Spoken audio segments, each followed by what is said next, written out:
Hello and welcome back to Supposedly Fun. My name is Greg. I am here today for another Friday Reads video where I catch up on the week in reading, talk about bookish things that have either happened or are coming up, just generally things that went on during the week. I will get to the actual Friday Reads portion of this video a little bit toward the end. I will say I actually have book reading stuff to report. I managed to finish a book this week and I'm looking forward to getting into a little bit more reading next week. But like I said, we will talk about the Friday Reads portion a little bit later. The big thing that is happening is that the National Book Awards are going to be announced next week on the 17th, which I believe is on Wednesday. I tend to follow the fiction category. They have a couple of different ones. They have translated literature, young person's literature, nonfiction, things like that. There's also a poetry category. I always follow the fiction category. I have done reaction videos to the long list and their list of finalists. I will put the reaction to the finalists down below in the description box if you would like to check that out. So I am going to talk a little bit about prediction. The National Book Award Foundation is a little bit difficult to read a lot of the time. They tend to like to discover their own authors. So sometimes they will choose a book that almost seems deliberately because it's a little bit more unknown or less popular, but sometimes they seem to bow and go along with the popular option on their list.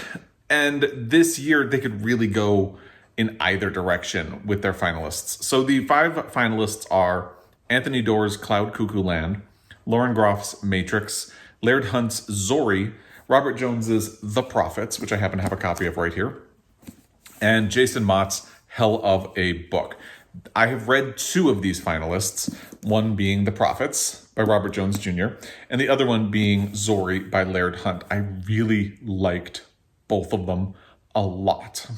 And you can see right there, Anthony Doerr and Lauren Groff are huge contenders. They are very popular books. You can find them in pretty much any bookstore across the country. Lots of people are talking about them. They are huge conversation starters. Either one of them is high likelihood to be on other awards lists or top 10 best books of the year lists, possibly even the New York Times, which will be announced later this month. So we shall see what happens with them, but they are heavy hitters. And of the other 3 books, the one that is probably the most known is The Prophets by Robert Jones Jr. because this was blessed by Oprah. If I remember correctly, it got a lot of advance buzz when it was released very early in the year. So I feel like it's the one that people might know beyond Anthony Doerr and Lauren Groff, but it still has a much, much, much lower profile than those 2. And then Laird Hunt, I'm familiar with because I read one of his books previously, and then once I realized he had a new book out, I ran out and grabbed it immediately, and that was Zorrie. But I feel like most people don't really know who he is, at least not yet. So winning the National Book Award would probably raise his profile, and the same is certainly true of Jason Mott, who I hadn't even heard of at all until he made the long list. I've heard really good feedback on Hell of a Book since then. But again, it feels like that is would be an award that would really raise Jason Mott's profile a lot. And the National Book Award does like to do that a lot. It feels like you can't count out Anthony Doerr or Lauren Groff, possibly even particularly Anthony Doerr. I keep hearing more and more positive things about that book since its release. So I feel like it's a really good contender. If it's going to be between the 2 heavy hitters, I think Cloud Cuckoo Land probably has a better shot. The National Book Award Foundation sometimes also likes sort of quirky books, and the premise of Cloud Cuckoo Land is certainly quirky. So if they want to go with a popular book, I think Cloud Cuckoo Land has a shot. But I think Zorrie would actually be a really fantastic winner. There is so much that goes on in that book that is really subtle and quiet. It's a very short book, and yet it is so smart and elegant and moving. It would be a flawless winner. I'm really torn, though, because I really liked The Prophets a lot as well. This is a book that reminds me of Toni Morrison. Robert Jones Jr. has also said that James Baldwin was an inspiration of his. His Twitter handle is Son of Baldwin. So you can see where he got his inspiration, but Toni Morrison to me is the biggest comparison to this book. And it really holds up. I know there have been people who have read this and they didn't like it as much as I did, either because of the writing or the fact that it spins between a bunch of different characters to create a narrative in the book. And that I think that form kind of alienated some people. But I think it's a really fantastic book. So between Zorrie and this, I don't know which one I would prefer. I'm a little mixed on Cloud Cuckoo Land. I'm still not 100% convinced that I want to read it. I did put a hold on it at the library. I believe I also put a hold on Matrix.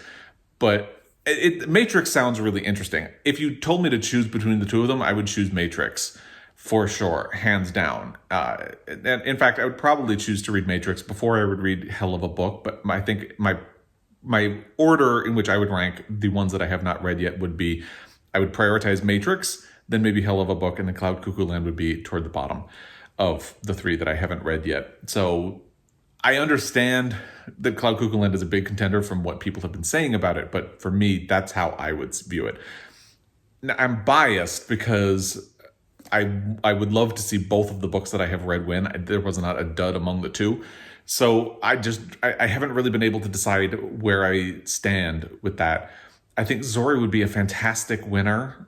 And I do hope that more people will discover that book and find Laird Hunt. But I feel like the same is true of The Prophets and Robert Jones Jr. So I just don't know. I think I would give The Prophets the edge because to me it feels a little bit more urgent. And that's the only reason I think I would probably give it an edge over Zorrie. But I would be happy with either one of them winning. There's no book on here that would make me really unhappy. As I said, I'm still not convinced I want to read Cloud Cuckoo Land. But I wouldn't be unhappy if it wins because it seems like a lot of people are reading it and enjoying it. So they have a really good list. And that's been common this year. I think the Booker Prize shortlist was also very strong. The National Book Award shortlist, they don't call it a shortlist, but it's a very strong group as well. So that has been really good to see. And we'll find out what happens on Wednesday. But if you have a preference among this group, are you rooting for The Prophets or Zorrie? Are you a Cloud Cuckoo Land fan? Let me know in the comment section down below. I feel like Cloud Cuckoo Land is the one that's probably most likely to win, but I might give should win to The Prophets just narrowly over Zorrie.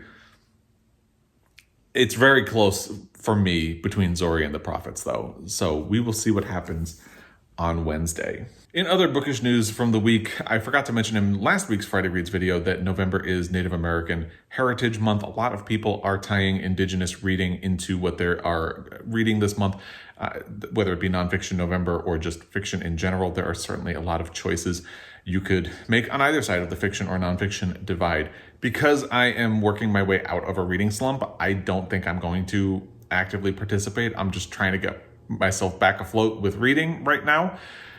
But if you are participating in that, I would love to hear what you are reading. Please let me know in the comment section down below. I feel like I would love to jump on board with that. It is kind of a natural tie-in to Nonfiction November. It's one of those situations where you could easily do two birds with one stone.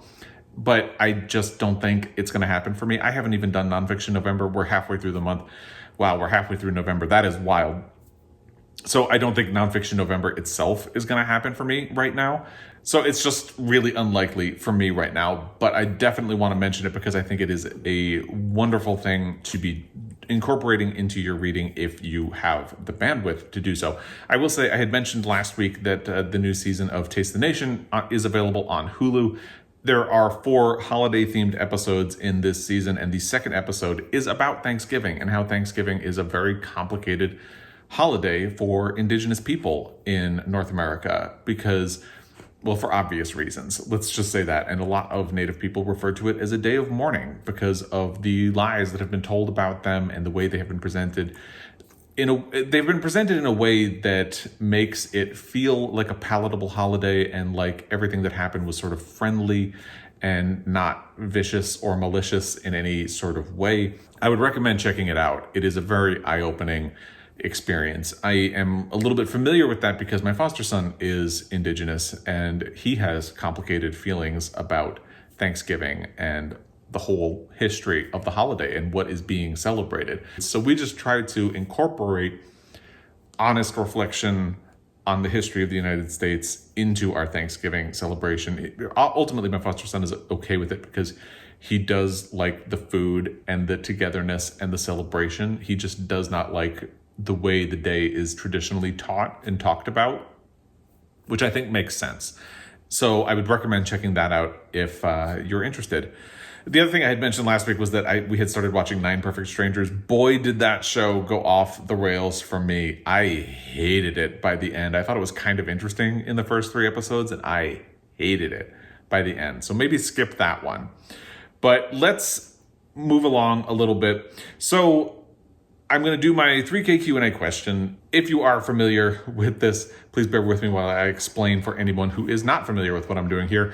Basically, last year, I crossed 3,000 subscribers and agreed to do a Q&A, and I did a bunch of different Q&A videos, and I didn't get to all of the questions. So I'm going through the last of them in Friday Reads videos, 1 per week, and just, I think I'm almost done. I might have, 1 or 2 more questions to get through. So I'll do one today, and this one comes from Sandra. She said, I was wondering if you face criticism from people about how you spend your time with books or spend your money on books. I like to buy books, but the people in my life do not approve of it, and I face criticism for buying books sometimes. Do you make any assumption? Oh, the next one is actually a separate question, so let's deal with that first part to begin with.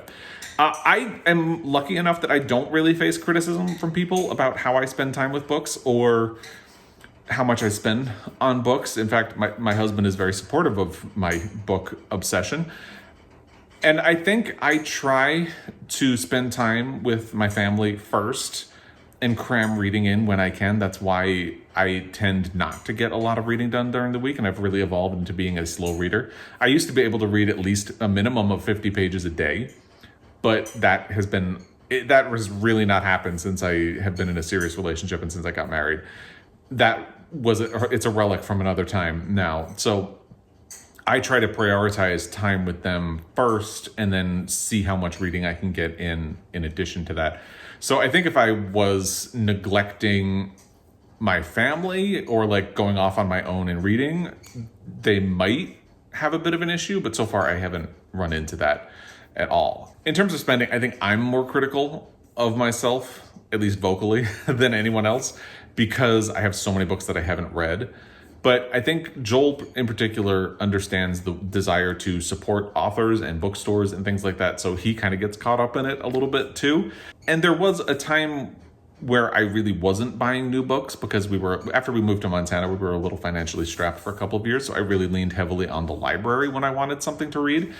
And now we're a little more comfortable so I can spend a little more. So, I think if I was spending money I didn't have, it would probably be more of a problem. But right now we're okay. So, it's not great, but it's not bad either. So that has been fine. The next part of the question was, do you make assumptions about people who hate reading? I used to, but I don't really anymore because there are a lot of reasons people might not read. They might not be a good reader. They might just not have found a book that they like, in which case I would probably encourage them to try to find a book that they like. A lot of people spend their time doing other things, and that's fine.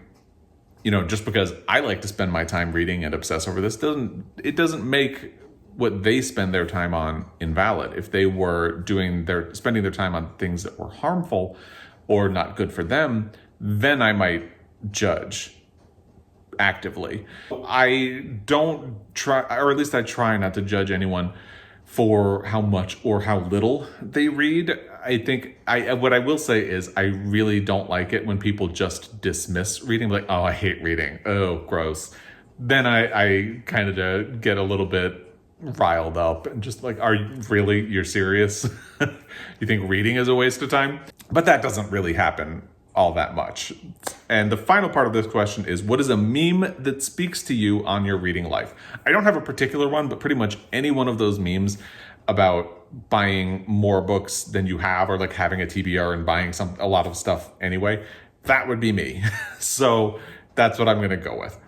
Now, let's get into the actual Friday Reads portion of this video. Now, like I said, I did have a success story. Last week, I was looking to get myself out of a reading slump. And by the way, I feel like for a reading slump to be an actual thing, you probably need to struggle reading for longer than a week. But for me, and for somebody who has a channel and needs things to constantly talk about, it's a little bit dire when you aren't doing any reading. So it may sound extreme to be like, oh my God, I haven't read in a week, I'm having a slump. But for someone who has a channel, that is a big deal. Anyway, I'm gonna get off my soapbox. And I'll tell you about the book that I did finish. I knew this was going to be the perfect book to get me out of my slump. It is Stanley Tucci's Taste My Life Through Food. I had started this before I hit the slump. I got about 76 pages in a single day and then didn't pick it up again for almost 2 weeks. And I knew it was going to be perfect to get me out of my slump. So I picked it up last weekend, tore through it, only had, I think, about 80 pages. And through the week, in the evenings, I've kind of picked away at those last few chapters, and I finished it last night. And it feels good. I also really enjoyed this book. I only gave it 4 stars when I rated it online, but I, on a personal level, really enjoyed it. I love talking about food. That's been an awakening I've had since I've known Joel. I really think about food as an expression of love and part of your history. I think one of the reasons I really like Taste the Nation is it talks about food politics and how food impacts a lot of cultural things. And this kind of gets at a lot of that. In fact, there's a quote I will read for you that really hit me in the heart. Losing a beloved family heirloom is a very real personal loss. They're things that cannot ever be replaced or recreated. But perhaps the most precious heirlooms are family recipes. Like a physical heirloom, they remind us from whom and where we can come and give others, in a bite, the story of another people from another place and another time. But unlike a lost physical heirloom, recipes are part of our history that can be recreated over and over again. The only way they can be lost is if we choose to lose them. I think that's so true. And my one question about that is obviously there are people who have been adopted or don't grow up with a family history. And I don't want this quote to take away from that experience of the world. But when you do have access to that family history, food is a very important part of that. And it can be. Like, I think one of the reasons I love Christmas is that I have so many food memories, like cookies and things like that. And it makes it meaningful. When I think about, I like lasagna, such a basic food. I traditionally don't like it because the only lasagna I have ever really liked is the one my mother and my grandmother make. And before we moved to Montana, my mother made a point of teaching Joel how to make it because she wanted to make sure I could get good lasagna in Montana. Actually, it was baked ziti that she taught him how to make, but the principle is very similar. Don't tell my mother I said that. But anyway, so that's kind of how I feel about all of these things. Food can open you up to your past. And, on Mother's Day or on important days for like Joel's mother, she's been gone for about 20 years. But on Mother's Day, we will make a dish that she used to make or something that ties back to her history. And in a way, it's like keeping her alive. And I think that's really beautiful. And food will do that. And Stanley Tucci certainly gets that. And it helps that he is Italian. My mother's family is all Italian, so I can vibe with everything he talks about Italian food. So it was the perfect book to get me out of that slump. I really enjoyed it. He's a very charming person, and the book is also very charming. For me, it's hard not to just get sucked into this.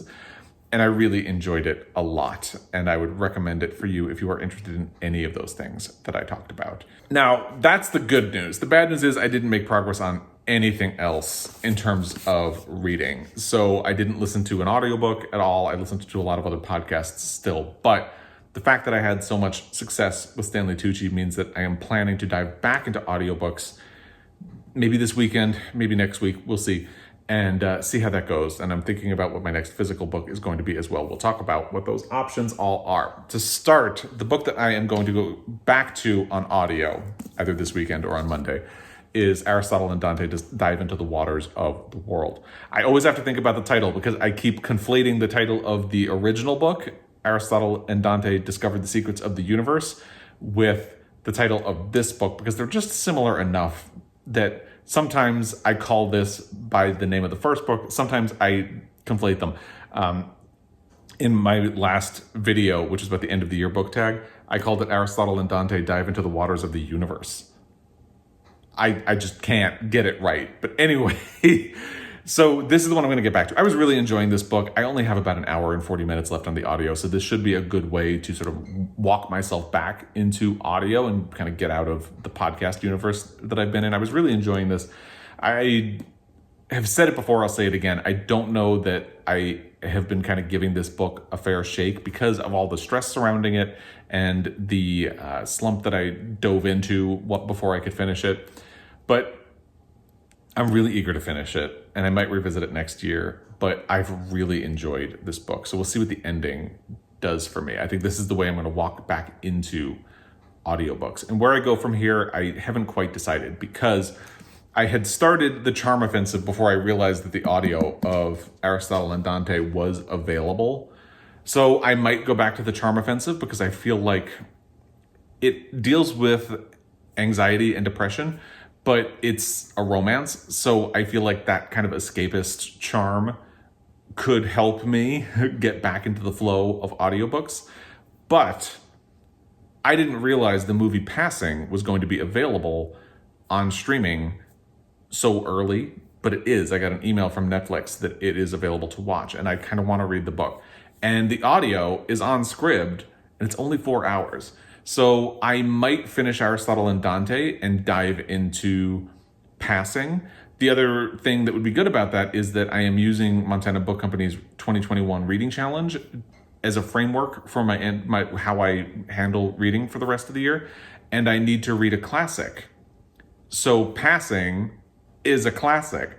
So that would be perfect, and it is available and the movie's out. So I might go back to the Charm Offensive, but I might do Passing and then come back to the Charm Offensive. I haven't quite made up my mind.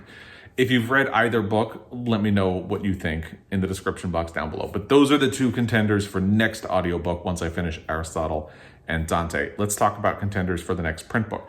As I said, I am using the reading challenge from Montana Book Company as a framework. One of the options is sort of like a bonus. It's like you get to choose what book you fill it in with. And I said for that, I was going to do The Power of the Dog.